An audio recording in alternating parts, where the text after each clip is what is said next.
Feu vert de l'ONU à une intervention française en Centrafrique. La France aura pour mission de ramener la sécurité dans le pays, en proie aux violences communautaires et interreligieuses depuis le renversement en mars du président Bozizé par la rébellion Séléka. Plus de 80 cadavres ont été retrouvés dans une mosquée et dans les rues de Bangui après les violences de la journée. La Russie dénonce l'hystérie occidentale alors que les États-Unis et les Européens ont signifié leur soutien aux manifestants ukrainiens. Ils sont des milliers à occuper depuis des jours le centre de Kiev pour protester contre le refus du pouvoir de signer un accord d'association avec l'Union européenne. Depuis sa prison, l'opposante Yulia Tymoshenko, égérie de la révolution orange en 2004, a réclamé des sanctions contre le président Yanukovych.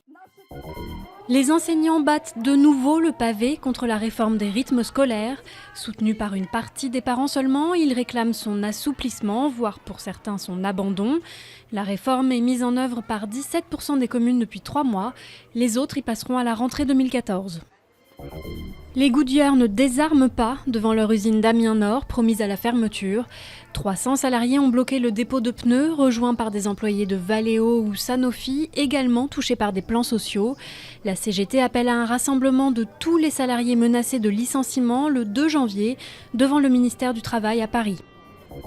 Dans un contexte budgétaire difficile, Matignon se met au régime sec et vend une partie de sa cave aux enchères.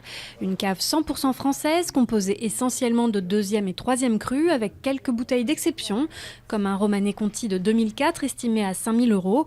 En mai, une vente similaire à l'Élysée avait rapporté 718 000 €.